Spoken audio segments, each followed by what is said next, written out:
Canal de audiolibros de YouTube de Narraciones Budismo. Si quieres contactar con nosotros, hazlo a través del email narracionesbudismo@gmail.com. Si quieres contribuir a este canal y ayudarnos, hazlo a través del enlace de PayPal que aparece en la descripción del vídeo. Capítulo 17 del texto El precioso ornamento de la liberación, por Gampopa, la gema que cumple todos los deseos de las nobles enseñanzas. Narrado por Cristina Ingrid B. Jampelwammo. Primero, refugio y generación de la bodhicitta. En el Buda, en el Dharma y en la Suprema Asamblea, me refugio hasta que alcance la iluminación, que por el mérito que acumule por la práctica de la generosidad y otras perfecciones, pueda alcanzar el estado de Buda para el beneficio de todos los seres. Tomo refugio en el Buda, el Dharma y la Asamblea Suprema hasta que alcance la iluminación, que por el mérito que acumule por la práctica de la generosidad y las otras perfecciones, pueda alcanzar el estado de Buda en beneficio de todos los seres. Tomo refugio en el Buda, el Dharma y la Sangha hasta que alcance la iluminación, que por el mérito que acumule por la práctica de la generosidad y las otras perfecciones, pueda alcanzar el estado de un Buda para el beneficio de todos los seres. Los 4 pensamientos inconmensurables, puedan todos los seres lograr la felicidad y las causas de la felicidad. Puedan todos los seres estar libres del sufrimiento y de las causas del sufrimiento. Puedan todos los seres nunca estar separados del gran gozo que está libre de sufrimiento. Puedan todos los seres morar en la ecuanimidad, libres del apego y la aversión, sin considerar a algunos cercanos y a otros distantes. Puedan todos los seres lograr la felicidad y las causas de la felicidad. Puedan todos los seres estar libres del sufrimiento y de las causas del sufrimiento. Puedan todos los seres nunca estar separados del gran gozo que está libre del sufrimiento. Puedan todos los seres morar en la ecuanimidad, libres del apego y la aversión, sin considerar a algunos cercanos y a otros distantes. Puedan todos los seres lograr la felicidad y las causas de la felicidad.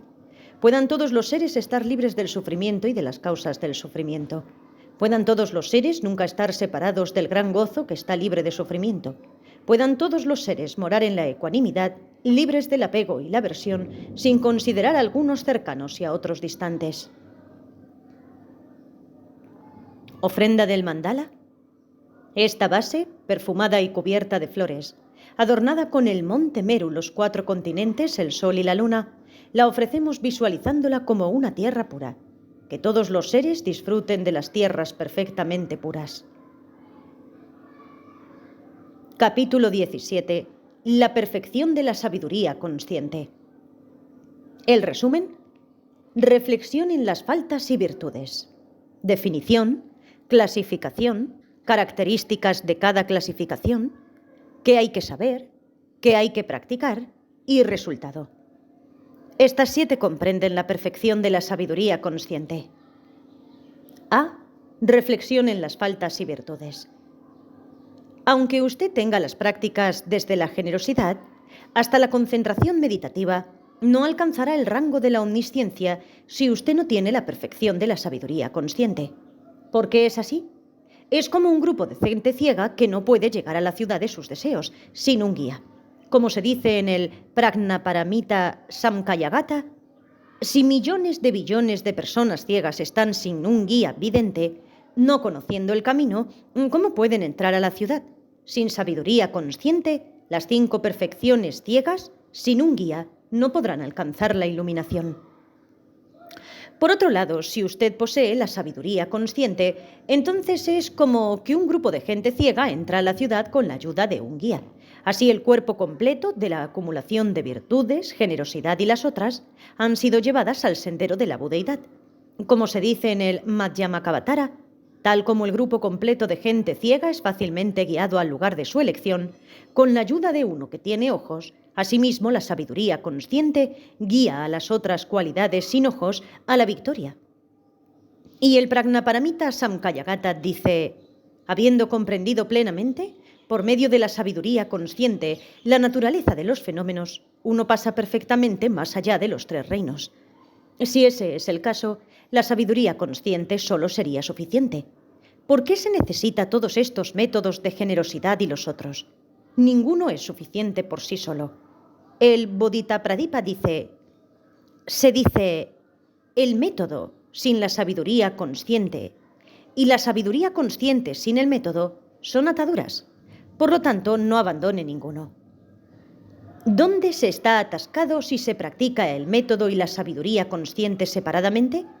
Si un bodhisattva solo depende de la sabiduría consciente sin el método, caerá en la paz del nirvana unilateral, afirmada por los oyentes, quedará atado allí y no obtendrá el nirvana no permanente.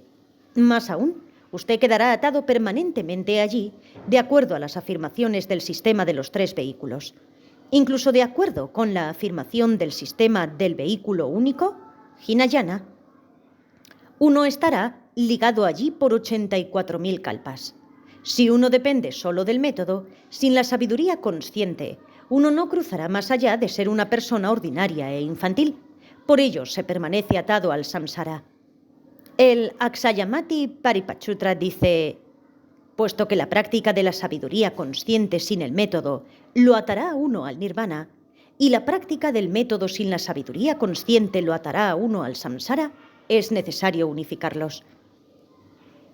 En el sutra expuesto por Vimalakirti Nirdesa Sutra, dice: ¿cuál es la atadura de todos los bodhisattvas y cuál es la liberación? La sabiduría consciente no apoyada por el método es atadura. La sabiduría consciente apoyada por el método es liberación. El método no apoyado por la sabiduría consciente es atadura. El método apoyado por la sabiduría consciente es liberación. Por lo tanto, practicar ya sea el método o la sabiduría consciente, separadamente es la actividad de Mara. En el sutra La solicitud del rey Naga Sagara, Sagarana Garaya Parichasutra dice: en breve, el sendero del Mahayana es doble, método y sabiduría consciente. Más aún, la sabiduría consciente no emerge por sí misma. Por ejemplo, aun si usted enciende un fuego con una pequeña cantidad de leña, no aparecerá un fuego grande que dure mucho tiempo. Pero si usted hace un fuego reuniendo una gran cantidad de leña seca, sería grande y duradero y costaría apagarlo aunque lo intentara. Asimismo, una gran sabiduría consciente no emergerá donde hay poca acumulación de méritos. Sin embargo, una gran sabiduría consciente emergerá donde hay una gran acumulación de méritos, como la generosidad, disciplina, etc., y quemará todos los oscurecimientos. Así pues, para obtener la sabiduría consciente, usted debe depender de la generosidad y las demás virtudes. El Bodhicharyavatara dice: todas estas ramas, Gaya Shirsa Sutra, fueron dichas por el Buda, que tienen como propósito la sabiduría. 2. Definición. La definición de la sabiduría consciente es la distinción plena y perfecta de todos los fenómenos. El Abhidharma Sukaya dice: ¿qué es la sabiduría consciente? Es la perfecta y plena distinción de todos los fenómenos. 3. Clasificación. Se ha dicho que hay 3 tipos en el comentario del Mahayana Sutra Lankara. A. Sabiduría consciente de lo mundano. B. Sabiduría consciente de lo supramundano inferior. C. Sabiduría consciente de lo supramundano superior. 4. Características de cada clasificación. A. Sabiduría consciente de lo mundano. El estudio de la medicina y la sanación, el estudio de razonar, el estudio de los idiomas y el estudio de las artes. La sabiduría consciente que emerge dependiendo de estos 4 se llama sabiduría consciente de lo mundano. Los 2 tipos de sabiduría consciente supramundano se llaman conciencias internas que emergen dependiendo del sagrado Dharma. B. Sabiduría consciente de lo supramundano inferior. La primera, la sabiduría consciente supramundana inferior, es la sabiduría consciente que emerge de escuchar, reflexionar y meditar, de los oyentes y realizadores solitarios. Es la realización de los agregados aflictivos de la personalidad, que son impuros, de la naturaleza del sufrimiento, impermanentes y sin un yo. C. La sabiduría consciente de los supramundanos superior es la sabiduría consciente que emerge de escuchar, reflexionar y meditar de los seguidores del Mahayana. Es la realización de que todos los fenómenos son por naturaleza vacuos, no nacidos, sin base y sin raíces. En los 700 versos de la perfección de la sabiduría, Saptasatika Pragnaparamita, dice: la realización de que todos los fenómenos son no nacidos, esa es la perfección de la sabiduría consciente. Y el Pragnapayamita Samkayagata dice: realizar plenamente que los fenómenos no tienen existencia inherente es la práctica de la suprema perfección de la sabiduría consciente. También el Bodhipata Pradipa dice: aquello que es llamado sabiduría consciente ha sido cuidadosamente explicado como proveniente de la realización de la vacuidad de la existencia inherente, que es la realización de que los agregados, los elementos constituyentes y las causas son no nacidas. 5. Aquello que debe saberse, sabiduría consciente. De entre los 3 tipos de sabiduría consciente, la sabiduría consciente supramundana superior debe ser estudiada. Esto se explica a través de 6 tópicos. 1. La refutación de aferrarse a las cosas como si fueran existentes. 2. La refutación de aferrarse a las cosas como si fueran no existentes. 2. La falacia de aferrarse a la no existencia. 4. La falacia de ambos aferramientos. 5. El sendero de la liberación. Y 6. Nirvana, la naturaleza de la liberación. 1. Primero, refutar el aferramiento a las cosas como existentes. En el Bodhipata Pradipa dice: no es lógico que algo que ya existe emerja. Y también algo que no exista es como una flor del cielo. Esta es una metáfora común en la literatura budista para señalar algo que no existe. Y así se dice que es analizado por estos grandes razonamientos. Si esto se explica de acuerdo al Lamrim, la existencia y el aferramiento a la existencia pueden ser categorizados bajo 2 entidades, y estas 2 entidades son por naturaleza vacuas. ¿Qué son, pues, estas 2 identidades o mentes? Mente aquí se refiere a la mente engañada y convencional, la cual sostiene a ambos yo o sí mismo como reales. Una persona posee tal mente que en diferentes niveles percibe estos 2 sí mismos. Ellos son lo que se llama el yo de una persona y el yo de los fenómenos. ¿Y qué es el ser de una persona o la mente? Aunque hay muchos sistemas de explicación concerniente a esto, en realidad una persona es la combinación de la consciencia y la continuidad de los agregados aflictivos, siempre saltando, fluctuando y atolondrados. El Sutra de las Partes, Do Silbu, dice: si el yo existe, uno conoce al otro. Del yo y del otro emerge apego y aversión. De su interacción completa emergen todos los conflictos. Ahora, ¿qué es el yo de los fenómenos? Uno debe conocer a los fenómenos como el objeto de la fijación exterior y la mente de aferramiento interno. Esto es, objetos fuera de uno mismo sobre los cuales se fija la idea de que son reales y la mente que así los percibe.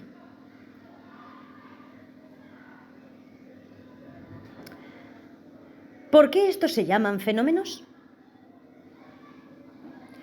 Porque ellos sostienen sus propias características. El Do Silvi dice: aquello que sostiene sus propias características se llama fenómeno. El yo de los fenómenos consiste en estos 2, fijación y aferramiento, considerándolos como existentes y apegándose a ellos. Se explica que los 2 yo son por naturaleza vacíos. Primero, para refutar el yo de las personas, Acharya Nagarjuna dice en el precioso ornamento de guirnaldas, Ratnavali: decir que yo y mío existen es contrario al significado último. El significado aquí es que el yo no existe en el sentido último. Si el yo o la mente existieran últimamente, entonces cuando la mente tiene una visión interna de la verdad, el yo existiría. Sin embargo, cuando la mente tiene una visión interna de la naturaleza esencial de la verdad, el yo no está allí. Por lo tanto, el yo no existe. El Ratnavali dice: así pues, cuando uno realiza plenamente, tal como es perfectamente, los 2 no emergen. Realizar tal como es perfectamente significa ver la verdad. Los 2 no emergen significa el no surgimiento del aferramiento al yo y lo mío. Más aún, si el yo o mente existen, entonces investigue si emerge desde sí mismo, de otro, de ambos o de los 3 tiempos. No emerge de sí mismo porque o el yo ya existe o aún no existe. Si no existe entonces no puede ser una causa para producirse a sí mismo. Si existe, entonces no puede producir su propio resultado. Así pues, hay una contradicción en un ser que se produce a sí mismo. Tampoco emerge de otro, porque este otro no es una causa. ¿Cómo puede no ser una causa? Una causa debe relacionarse con un resultado.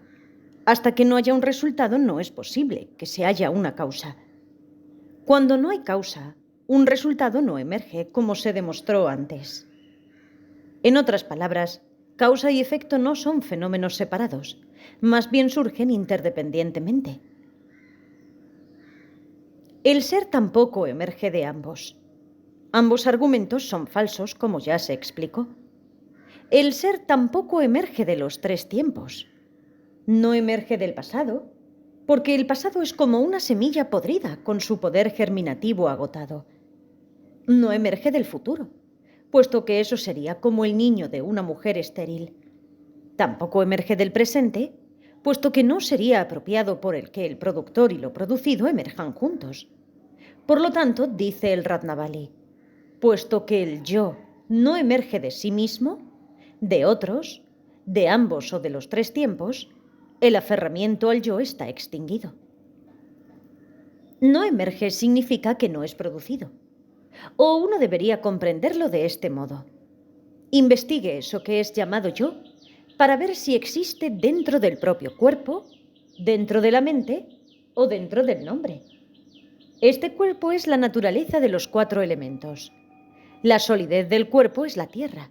Su humedad es el agua. Su calor es el fuego. Su respiración y movilidad son el viento. Así pues, el yo o mente no existe con estos cuatro elementos, como por ejemplo, la mente no existe dentro de los elementos externos de agua, fuego, tierra y viento. ¿Existe el yo dentro de la mente? No, porque la mente no existe en ninguna parte, puesto que no ha sido vista por uno mismo o los demás. Puesto que la mente misma no existe, así el yo no existe allí. ¿Existe el yo dentro del nombre? No, porque un nombre es algo temporalmente asignado. No existe dentro de lo material, ni tiene relación alguna con el yo. Por estas tres razones, el yo de la persona o mente ha sido establecido como no existente.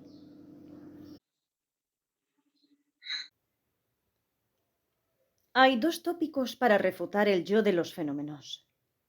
Será demostrado que el objeto de fijación externa no existe y que la mente de aferramiento interno no existe. La explicación de la primera. Algunos afirman que el objeto exterior existe como algo. Los Vaibhashika dicen que las más pequeñas partículas, por su misma naturaleza, existen físicamente como materiales redondos, unitarios y o divisibles. Estas partículas están rodeadas por otras partículas pequeñas, pero con un espacio entre ellas. Ellas aparecen como indivisibles.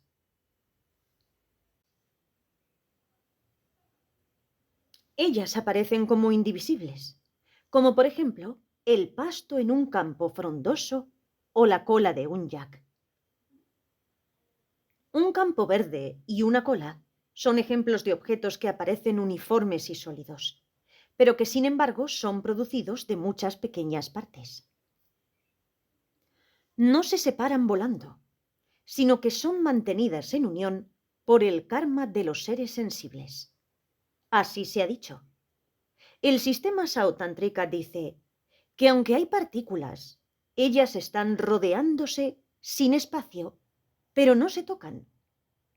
A pesar de que hacen afirmaciones como estas, esto no puede ser así, porque o las partículas existen como una, o existen como muchas. Si una partícula es una, debería ser divisible en partes o no divisible. Si se puede dividir en partes, entonces debe haber una parte este, una oeste, una norte, una sur, una superior y otra inferior. Puesto que así hemos llegado a 6 partes, la afirmación que la partícula es una es refutada, pues tiene partes. Si una partícula no puede ser dividida en partes, entonces todas las cosas serían de la naturaleza de una partícula. Pero obviamente no es así. Al respecto, el texto de Los 20 versos, Vimsatikakarika, dice: si 6 partes se aplican a una partícula, la más pequeña partícula deviene 6. Si se encuentran 6 en un lugar, la conglomeración llega a ser la misma que una sola partícula. Bien, ahora hablemos acerca de la idea de haber muchas partículas. Si una partícula existe, entonces sería propio decir que muchas, siendo la acumulación de las unas, también existen.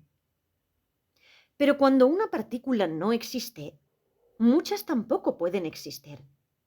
Y así pues, si la partícula pequeña no existe, los objetos externos, que son de la naturaleza de esa partícula, son también no existentes. Entonces, ¿qué son esas cosas existentes que aparecen a nuestra percepción? La apariencia de objetos externos es debido al engaño de nuestra mente. Puesto que la mente emerge así, hay apariencia. La frase surge de esta manera significa que la mente engañada continúa proyectando objetos. Así, cuanto más tiempo sostengamos los objetos proyectados a través del engaño, las apariencias existirán.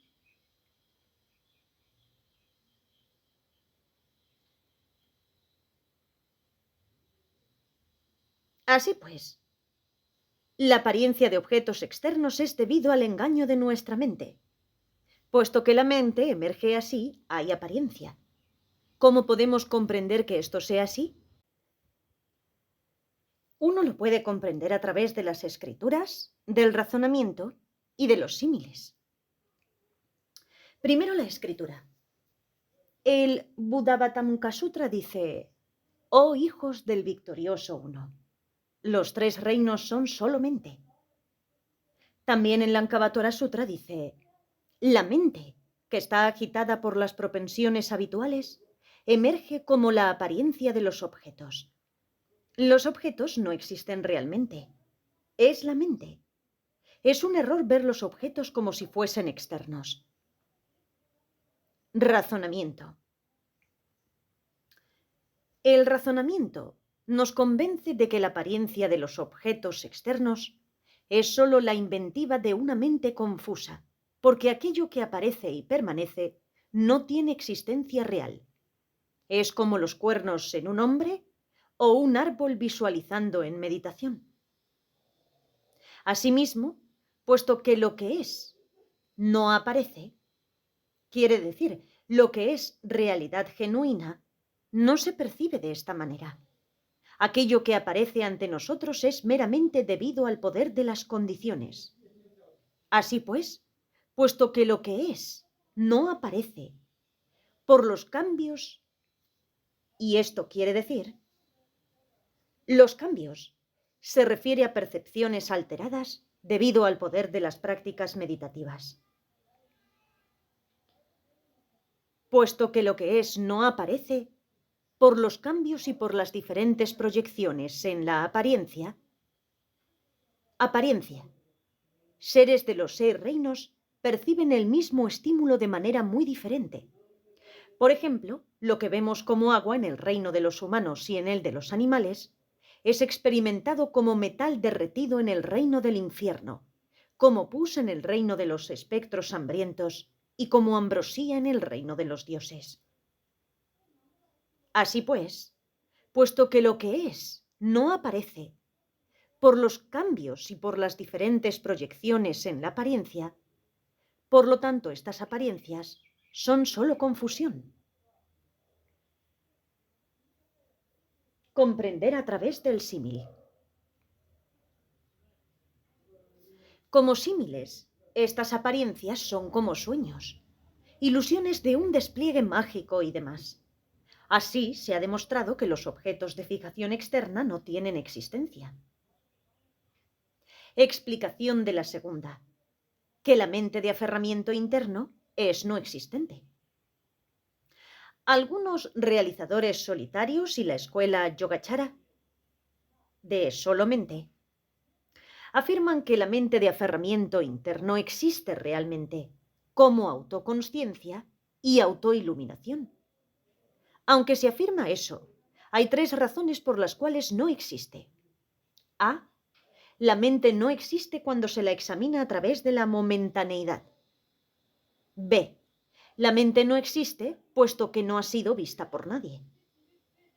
C. Puesto que no hay objetos, no existe mente. A. Primero, esta mente autoconsciente y autoiluminada que ha sido afirmada, ¿se encuentra en un momento o en muchos? Si es en un momento, entonces ese momento es divisible en los tres tiempos o no lo es. Si es divisible en los tres tiempos, entonces un momento no existe, puesto que se ha convertido en muchos. El Ratnavali dice, tal como un momento tiene un final, asimismo uno debe investigar su comienzo y su mitad también. Así pues, si un solo momento se ha convertido en tres, el mundo no permanece en un solo momento.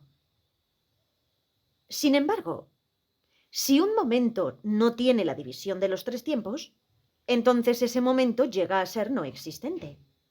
Y así pues, si un momento no existente, la mente también es no existente. Si un momento no existe, la mente también es no existente. Si uno dice que hay muchos momentos, si un solo momento existiese, entonces sería correcto decir que muchos momentos existen por la acumulación de los unos. Pero si un solo momento no existe, muchos momentos también son no existentes. Y así, muchos momentos no existen, la mente es también no existente. B.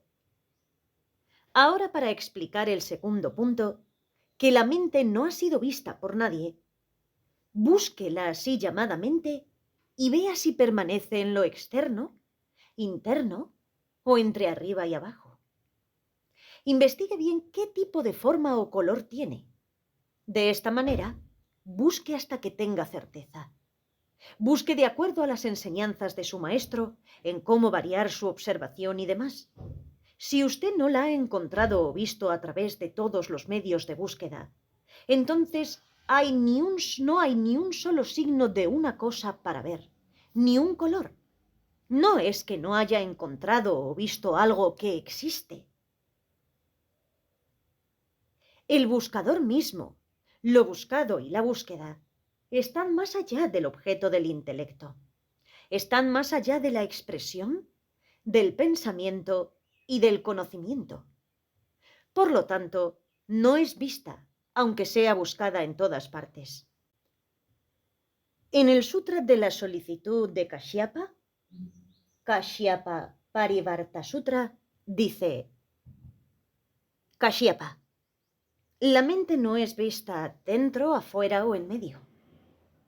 Kashyapa, la mente no puede ser investigada, no puede ser mostrada, es sin soporte, es no visible, no puede ser percibida y es no permanente. Kashyapa, la mente no ha sido vista, no es vista y no será vista por todos los Budas. También en el Sutra, el completo sustento del sagrado Dharma, en tibetano, Dampa Eche Yonsu Tsimpa Eto, dice: así pues, la mente es como la paja y el relleno. Habiendo comprendido plenamente que la mente es sin existencia, no se aferra a ella como si tuviese algún núcleo, porque es vacía por naturaleza. Los fenómenos son vacíos por naturaleza, no existen. Todos los fenómenos adventicios han sido demostrados ser de esta naturaleza. El sabio brillante aniquila los dos extremos y se entrena en el camino medio, que los fenómenos son vacíos por naturaleza, es el sendero de la iluminación. Yo también he demostrado esto. El Dharmadhatu inamovible Dharmatas Baba Sunyata Kalaprati Sarva Loka Sutra dice: todos los fenómenos son inherentemente no nacidos, por naturaleza no permanentes, libre de todas las limitaciones de las actividades y acciones, y más allá del objeto del pensamiento conceptual y no conceptual.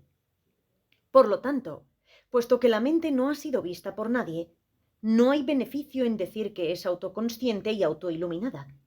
El Bodhicharyavatara dice: cuando no ha sido visto por nadie, entonces, aunque sea iluminada o no iluminada, es como la graciosa postura de un niño de una mujer estéril. Hasta hablar de ello es insignificante. Y Tilopa dice: Kiejo, esta es la sabiduría autoconsciente, más allá del sendero de la palabra y no un objeto de la mente.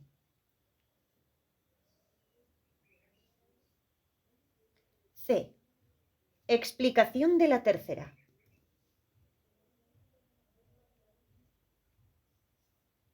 Como se explicó recién, puesto que los objetos externos, tales como las formas y otros, no tienen existencia, la mente del aferramiento interno tampoco tiene existencia. Dice en el capítulo del Sutra mostrando la indivisible naturaleza del Dharmadhatu: Dharmadhatu Praktri Asamvedanirdesa Nama Mahayana Sutra. Realice paso a paso si esta mente es azul, amarilla, roja, blanca, bermeja o del color del cristal. ¿Es pura o impura? ¿Puede ser llamada permanente o impermanente? ¿Tiene forma o es sin forma? Puesto que la mente es sin forma, no puede ser mostrada. No aparece, no tiene obstrucción, es imperceptible. No permanece dentro, afuera o entre ambos. Es completamente pura, completamente no existente. No tiene liberación, porque es el elemento que todo lo pervade. El Bodhicharyavatara dice: cuando no hay nada que pueda ser conocido, ¿qué se llama conocer? ¿Cómo puede uno decir entonces conocer? Y puesto que el conocimiento no existe, es seguro que no hay consciencia. Así pues, esto demuestra que la mente de aferramiento interno no existe. De esta forma, aferrarse a la existencia de las cosas es refutado.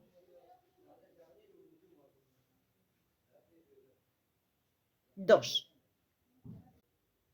Refutando el aferramiento a la no existencia. Puesto que los dos yo no existen en alguna forma como objetos existentes, puede decirse que son no existentes.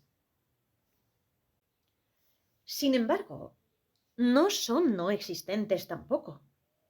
¿Y cómo es esto?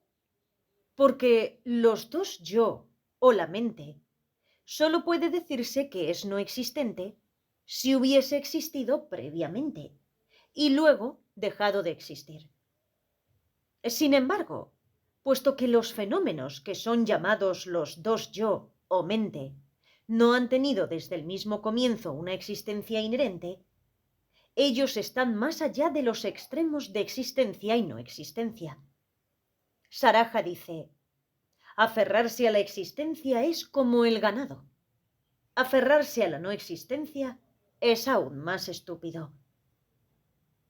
El aferrarse a un objeto y creer que existe verdadera y permanentemente, como un eternalista pensaría, es ser tan estúpido como el ganado.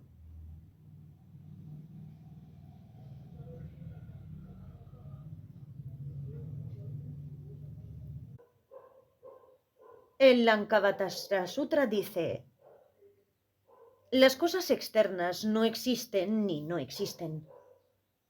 La mente también es completamente sin fijación.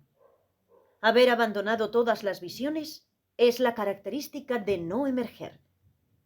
También dice el Ratnavali: cuando la existencia no puede encontrarse, entonces ¿dónde está la no existencia? 3. Explicación de la tercera. La falacia de aferrarse a la no existencia. En este caso, si los objetos de aferramiento se consideran existentes, es la raíz del samsara. Entonces, ¿no se liberará uno del samsara si uno cree en la no existencia? Esta visión es una falacia mayor que la anterior. Como dice Saraja, aferrarse a la existencia es como el ganado. Aferrarse a la no existencia es aún más estúpido. El Ratnakuta dice, Kashyapa, es mejor permanecer con la visión de la autoexistencia de las personas, incluso tan grande como una montaña, que asumir la visión de la vacuidad. También se dice, a través de la falta de ver la vacuidad, aquellos de menor habilidad mental son dañados.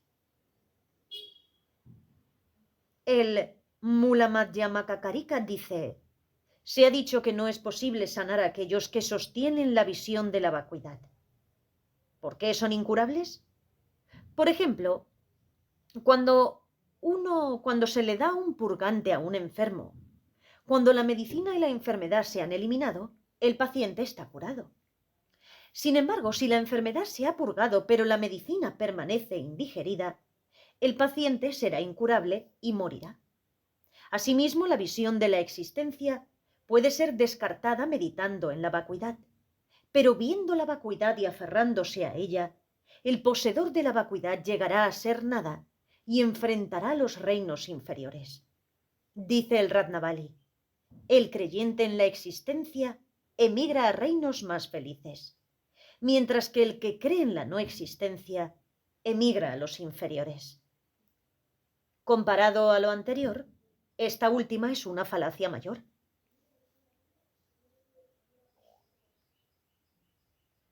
4. Explicación de la cuarta. Las faltas de aferrarse a ambas. En realidad, aferrarse a la existencia y a la no existencia son falacias porque caen en los dos extremos de eternalismo y nihilismo. El Mulamadhyamakakarika dice, creer en la existencia es la visión del eternalismo. Creer en la no existencia es la visión del nihilismo. Caer en los extremos del eternalismo y nihilismo es ignorante. Los ignorantes no serán liberados del samsara. También dice el Ratnavali, aferrarse al mundo, que es como un espejismo, decir que existe o que no existe, es ignorante. Uno no será liberado cuando se tiene ignorancia. 5. Explicación de la quinta. El sendero que lleva a la liberación.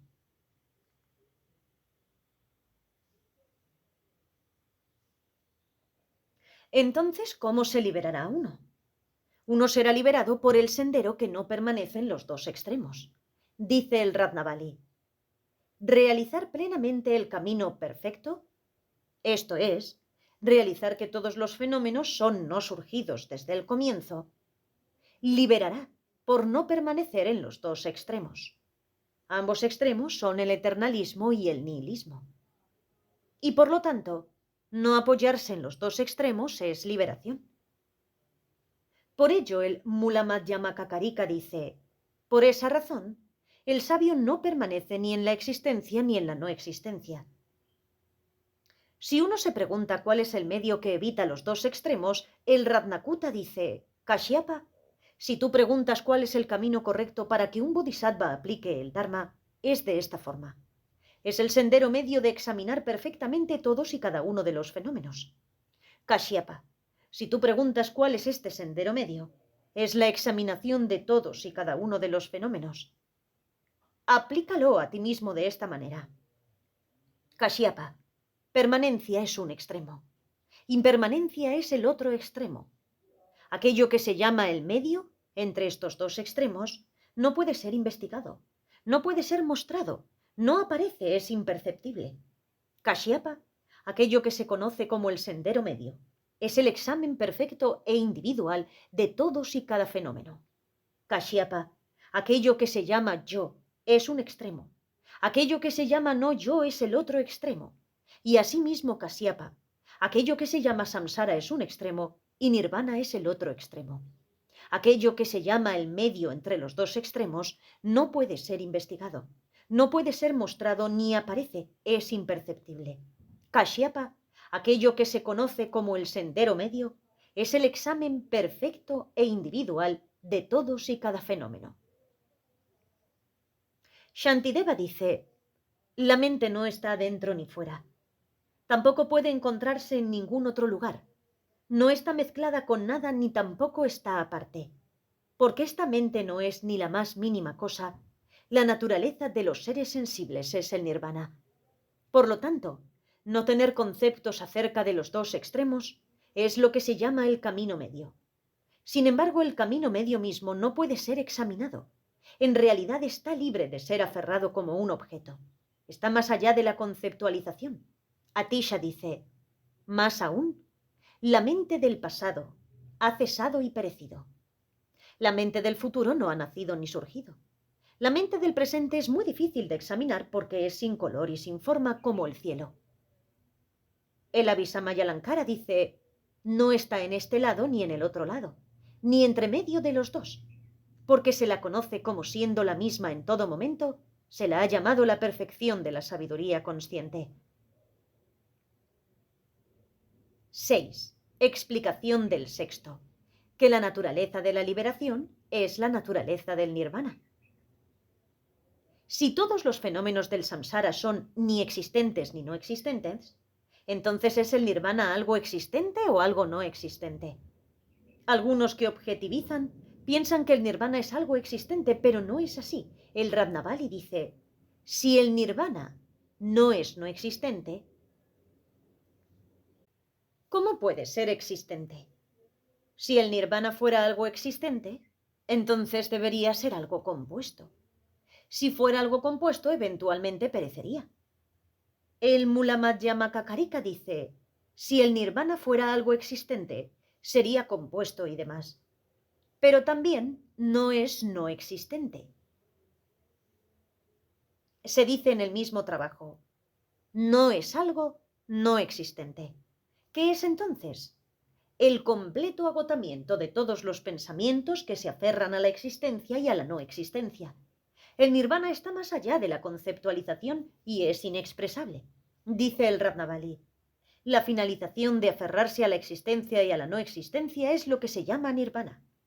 El Bodhicharyavatara dice, cuando la existencia y la no existencia no permanecen al frente de la mente, entonces no hay objeto alternativo. Por lo tanto, la mente está plenamente pacífica sin proyección. El Brahma Paripasutra dice, aquello que es llamado el nirvana completo es la total pacificación de toda perfección y la libertad de todo movimiento. El Saddharmapundarika Sutra dice, Kashyapa, la realización de la igualdad de todo fenómeno es nirvana. Por lo tanto, nirvana es meramente la pacificación de la absorción en los pensamientos conceptuales. No existe como un fenómeno cualquiera, de emerger, cesar, abandonar, obtención, etc. Y así, el Mulamadhyamakakarika dice, no abandono, no logro, no aniquilación, no permanencia, no cesación, no emergencia. Esto es nirvana. Puesto que es sin emergencia, cesación, abandono, obtención, etc., el nirvana no es creado por uno mismo, no es inventado y no es una transformación. Dice el precioso Sutra del Espacio, Namkha Rinpoche Do. No hay absolutamente nada que remover, no hay la más mínima cosa que agregar. Es la perfecta visión del perfecto significado. Cuando se ve perfectamente, uno es liberado completamente. Aunque hay métodos para realizar la sabiduría consciente o la propia mente, aquí mente se refiere a mente verdadera, a una mente libre de ilusiones o engaños. Así pues, aunque hay métodos para realizar la sabiduría consciente o la propia mente, son desde el punto de vista de los pensamientos conceptuales. El verdadero significado de la sabiduría, consciente o la mente, está más allá de lo que puede ser conocido o expresado objetivamente. El Suvikrantivikrama Paripasutra dice: la perfección de la sabiduría consciente no es expresable por cosa alguna. Está más allá de todas las palabras.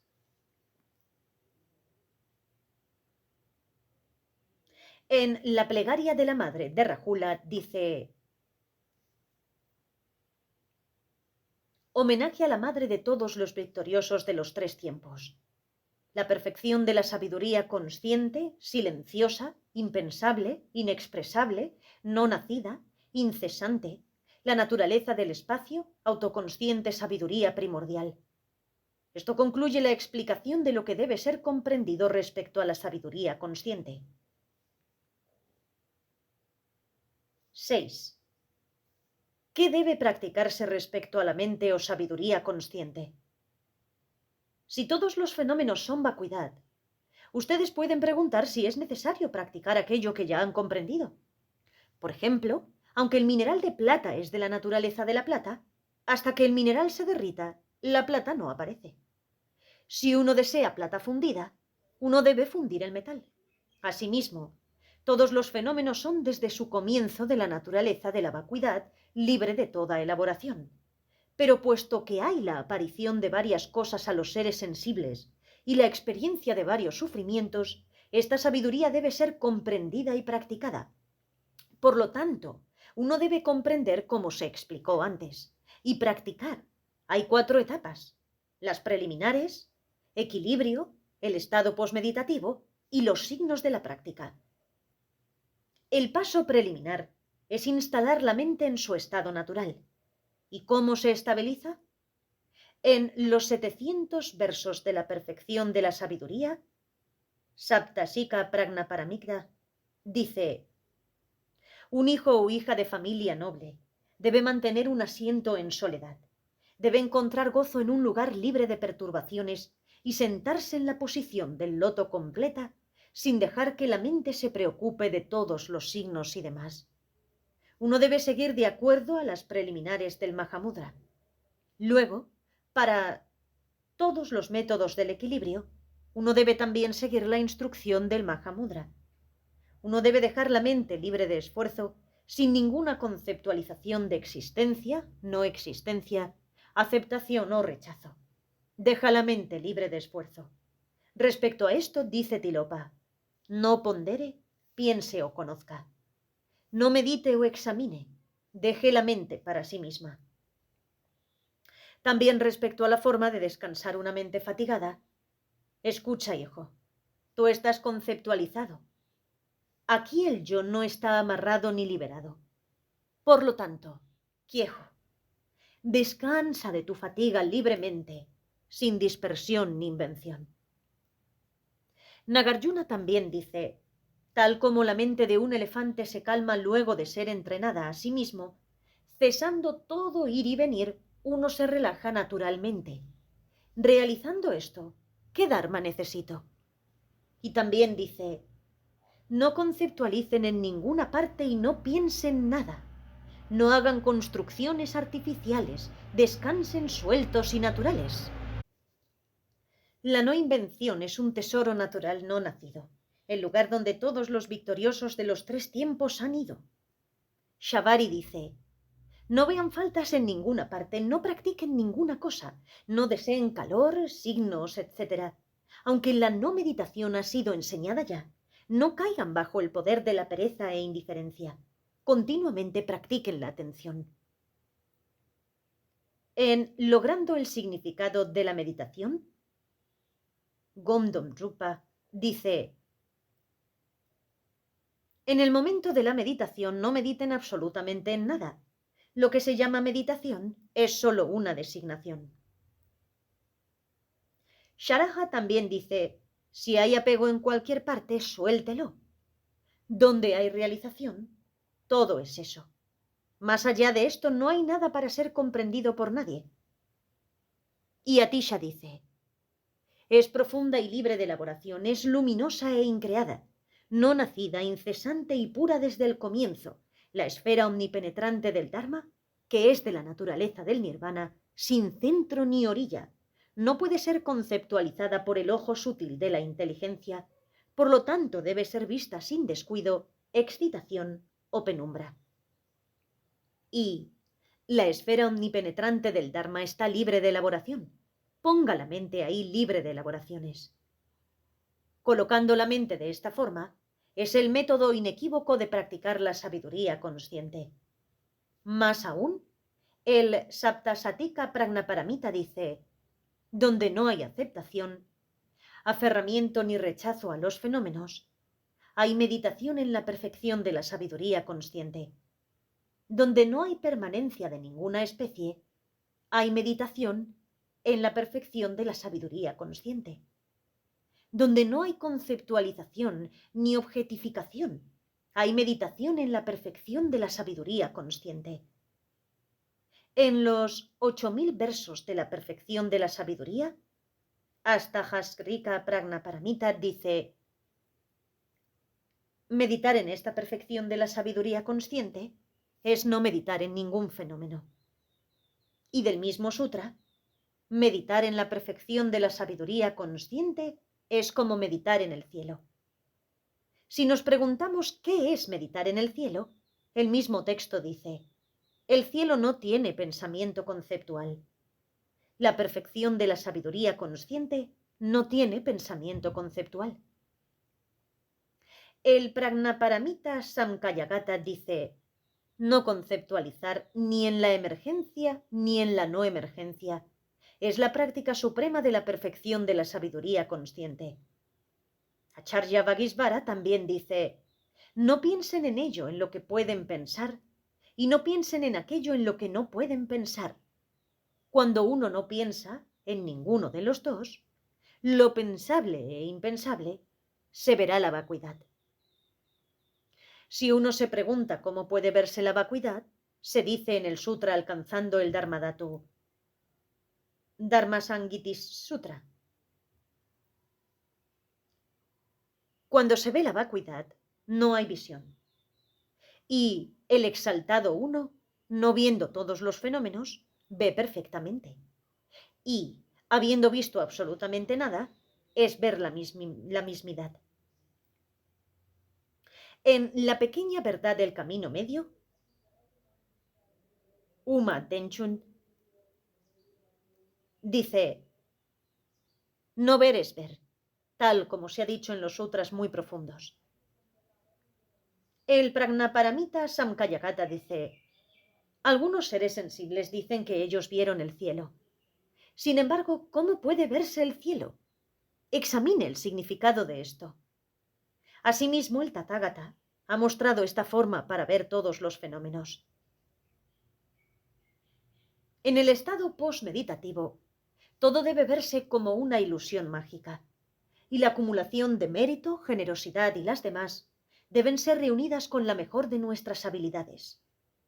El Prajnaparamita Samkhayagata dice: uno que comprende que los 5 agregados son como una ilusión mágica, no diferenciando la separación entre la ilusión mágica y los agregados, y cuya conducta es pacífica, este es uno cuya acción es la suprema perfección de la sabiduría consciente. El sutra, el rey de la absorción meditativa,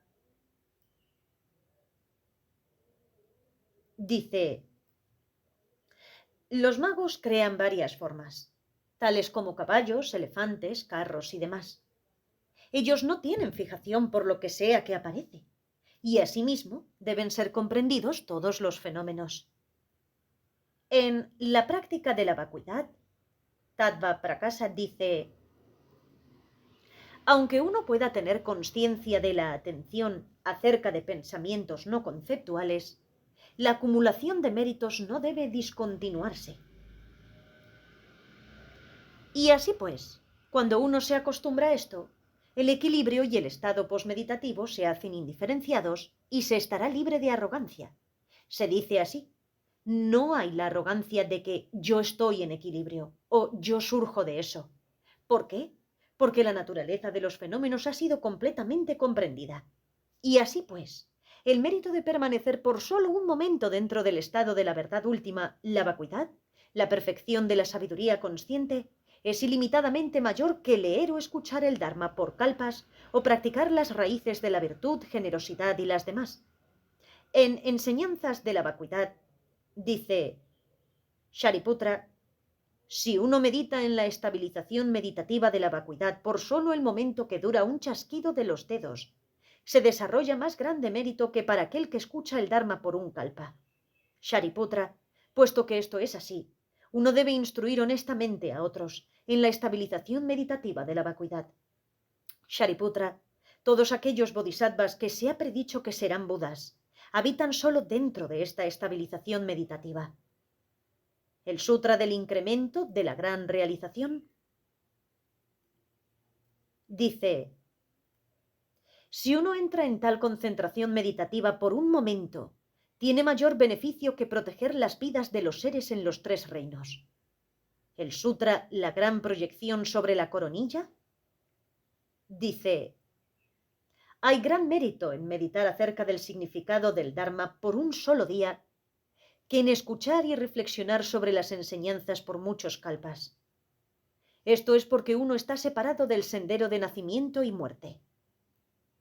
El Sutra Ingresando en la Fe dice: meditar en la vacuidad durante una sola sesión por un yogi tiene mayor mérito que reunir las acumulaciones de mérito a través de las necesidades, comida, bebida, vestimenta, riquezas y demás, por todos los seres sensibles en los tres reinos en todas sus vidas. Si el significado de la vacuidad no viviera dentro de la mente, no podemos obtener la liberación por medio de las otras virtudes. Dice el Sutra de las Instrucciones sobre la no producción de los fenómenos, Sarvadharma Praptinirdesa: aunque uno haya cuidado su conducta moral por largo tiempo y ha practicado concentración meditativa por millones de kalpas, si uno no ha realizado este perfecto significado, uno no será liberado en esta enseñanza. Quien quiera que comprenda esta enseñanza de la vacuidad no se apegará a ningún fenómeno jamás. En el Sutra de los 10 giros, Dashachakra Sutra dice: por la estabilización meditativa las dudas serán cortadas. Otros medios por sí solo no son capaces de hacer esto. Puesto que la práctica de la estabilización meditativa es suprema, aquellos que son sabios serán honestos en esta práctica. Y en el mismo texto dice: hay mayor mérito en meditar por un día que en kalpas de copiar, leer, escuchar, explicar o recitar el Dharma. Cuando uno está dotado con el significado de la vacuidad, no hay una sola cosa que no esté incluida en este sendero. Incluye tomar refugio, porque el sutra, la solicitud del rey Anavatapta Nagaraja Paripasutra, dice: un bodhisattva sabe que todos los fenómenos son sin yo, sin seres sensibles, sin vida, sin persona. Como el Tathagata, el perfecto no ver, no tiene forma, no tiene características, no son fenómenos. Es tomar refugio en el Buda con una mente no confundida. Aquello que son los fenómenos como tales del Tathagata es la esfera omnipenetrante del Dharma. Aquello que es la esfera omnipenetrante del Dharma se dice que penetra todos los fenómenos. Y así pues, esto es ver la esfera omnipenetrante del Dharma. Ver eso se requiere tomar refugio en el Dharma con una mente no confundida. Quien medita sobre la esfera omnipenetrante y no compuesta del Dharma, y que depende del vehículo no compuesto de los oyentes, y no está preocupado con la dualidad de compuesto y no compuesto, toma refugio en la sangha con una mente no confundida. La cultivación de la bodhicitta también está incluida en el Sutra del Gran Desarrollo de la Mente Iluminada, que dice: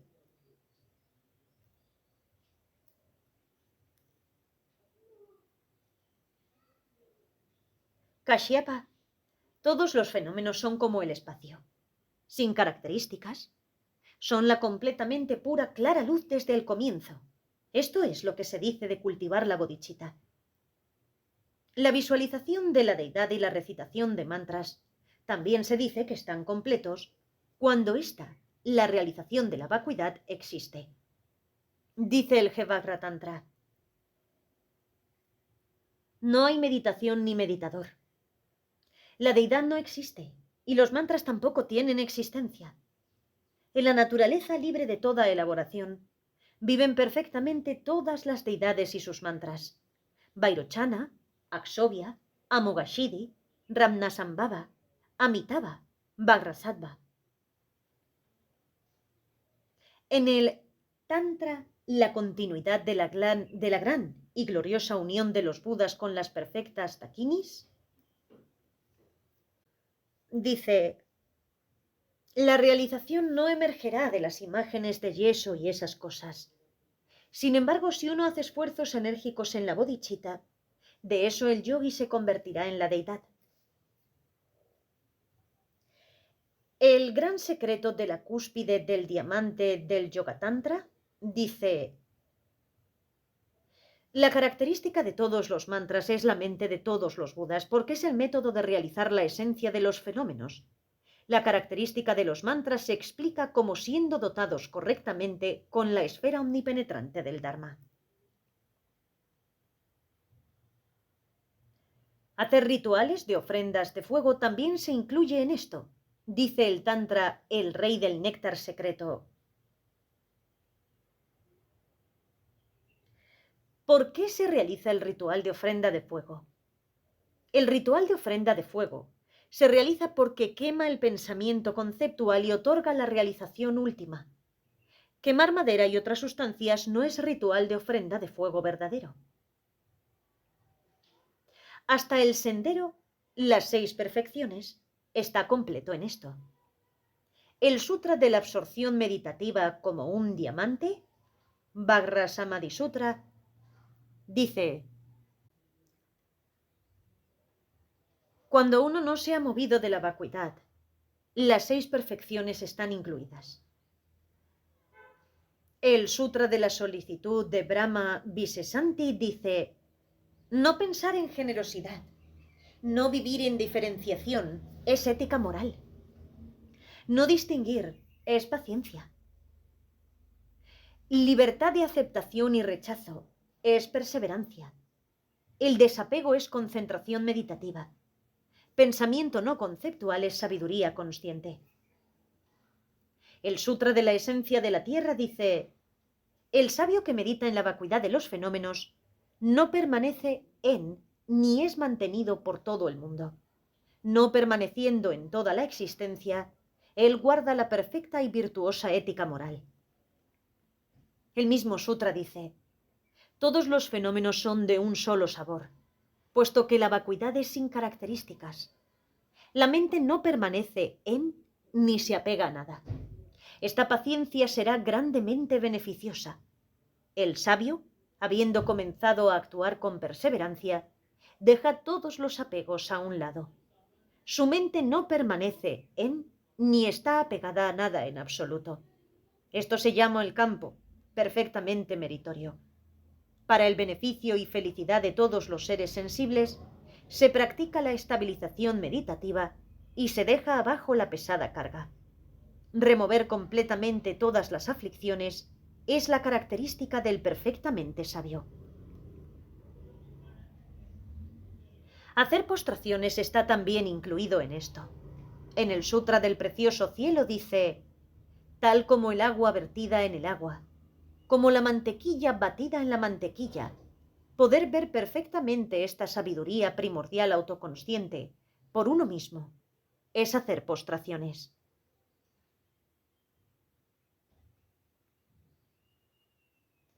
También es hacer ofrendas, si uno tiene esto.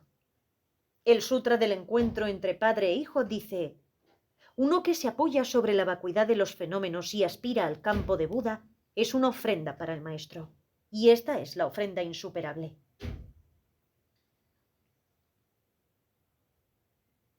El Amrita Guyatantraja dice, la ofrenda del significado último complace al Buda. Él no está complacido con ofrendas de incienso y otras. Suavizar la propia mente es la más grande ofrenda que deleita al Buda. Además, si uno está dotado de esto, es también la purificación misma de hechos dañinos. Dice el Sutra del Karma completamente puro. Karma Varana Visuddhir. Uno que desea confesión debe sentarse derecho y mirar el perfecto significado. Mirar correctamente a la perfección es el arrepentimiento supremo y el despertar. El guardián de la ética moral y de los votos también se incluye en este significado. El Sutra de los Dioses, la solicitud de Sutitamati, él dice: aquel que no tiene la arrogancia de tener votos o no tiene la ética moral del nirvana, esta es ética moral completamente pura. Y del Dasha Chakra Sutra, aunque uno se quede en casa y no se corte ni el pelo ni la barba. Esto se refiere al hacendado, un laico, un practicante quien no se ha vuelto monje o monja. Así pues, aunque uno se quede en casa y no se corte ni el pelo ni la barba, no usa hábitos del Dharma y no ha recibido los preceptos de la ética moral, ese tal, por estar dotado con la verdad sublime de los fenómenos, debe reconocerse como el bhikshu último. Escuchar, reflexionar y meditar también son comprendidos en este significado. El Tantra no permaneciendo completamente, dice: si uno ha comido el alimento de la naturaleza no inventada, uno satisfará todos los sistemas sin excepción. Los seres infantiles, que no han realizado esto, dependen de términos y palabras. Todo es una característica de la propia mente. Saraja también dice: esto es leer, esto es comprender, esto es meditar. Esto también es aprender los comentarios de memoria. No existe visión alguna que pueda indicar esto. Las formas y los rituales diarios del Dharma también se incluyen en este significado. El Amrita Guya Tantraraja dice: ofrendas, tormas, etc., todas las diversas actividades, descubriendo la vacuidad de la mente, todo está definitivamente incluido aquí. En este caso, si todo eso está incluido en meditar en la pura esencia de la mente tal cual es, ¿por qué aparecen enseñanzas en tantos métodos graduales? Es para el propósito de guiar a todos esos seres sensibles de poca fortuna que son ignorantes de la naturaleza última. Dice el ornamento del surgimiento de la sabiduría: aquello que ha sido explicado como la relación entre la causa y la condición, y también entrar en las diferentes etapas, todo esto ha sido enseñado como un método para aquellos que son ignorantes. Respecto al Dharma, que es espontáneamente establecido, ¿para qué necesita uno entrenamiento gradual? El Mahayasambhara Samboradaya Tantraraja dice: y así, la naturaleza del yo es como el cielo. He obtenido la naturaleza del yo, que es permanentemente libre. El surgimiento de la visión de la suprema felicidad dice: mientras uno no haya entrado en el océano de la esfera del Dharma omnipenetrante, hay por supuesto distintos senderos y niveles. Habiendo entrado al océano de la esfera del Dharma omnipenetrante, no hay ni el más mínimo nivel o sendero que atravesar. Atisha dice: cuando se ha logrado el apoyo persistentemente sobre la mente en equilibrio, uno no necesita atender primeramente a las virtudes del cuerpo y la palabra. Los signos de la práctica de la sabiduría consciente. 1. Uno llegará a ser autoguiado en la virtud. 2. Las emociones aflictivas disminuirán. 3. La compasión hacia los seres sensibles emergerá. 4. Uno hará un esfuerzo sincero hacia la práctica. 5. Uno abandonará toda distracción. 6. Uno no se aferrará ni se apegará a esta vida. Dice el Ratnavali: meditando en la vacuidad, uno será autoguiado en las virtudes y demás. 7. Resultado. Uno debe comprender los resultados de la sabiduría consciente en los niveles último y convencional.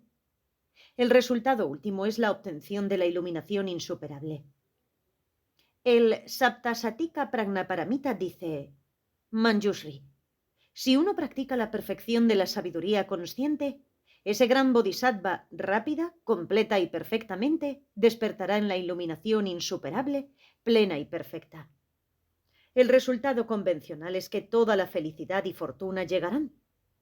Dice el Prajnaparamita Samkhayagata: toda la felicidad fenoménica y confort como tienen los budas, bodhisattvas, oyentes, realizadores solitarios, todos los dioses y todos los migratorios, todo ha surgido de la suprema perfección de la sabiduría consciente.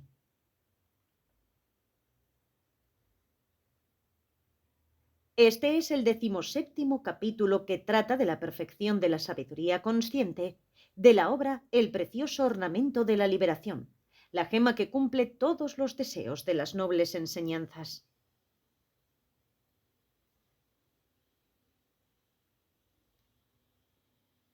Oraciones de dedicación.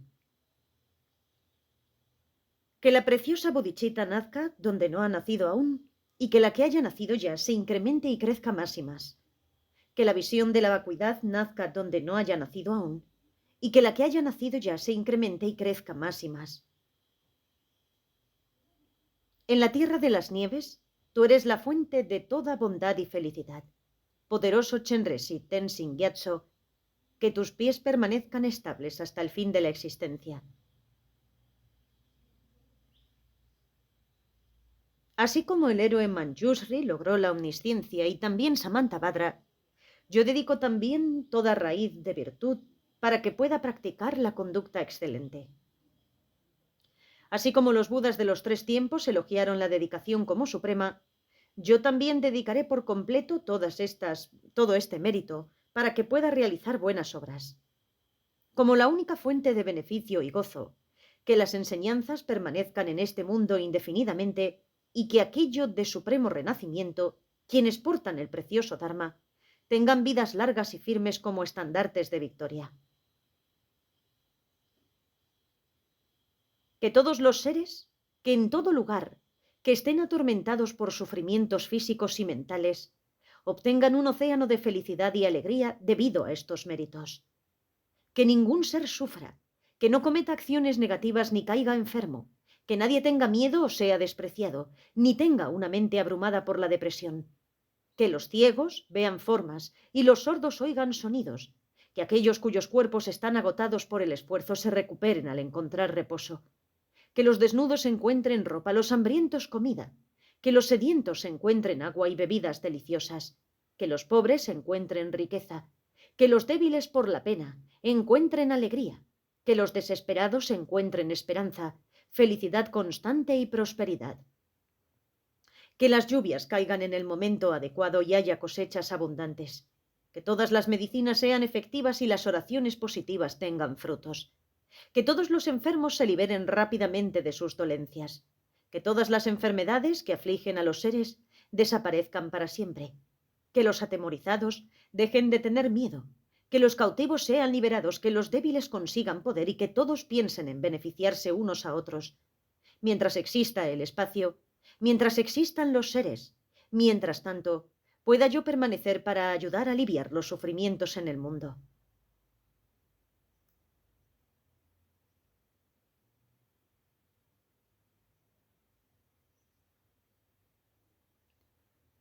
Gracias por escuchar. Si quieres contactar con nosotros, puedes hacerlo a través del email narracionesbudismo@gmail.com. Si quieres hacer una contribución para este canal, puedes hacerla a través del enlace de PayPal que aparece en la descripción del vídeo. Narrado por Cristina Ingrid P. Jan Pelguamo.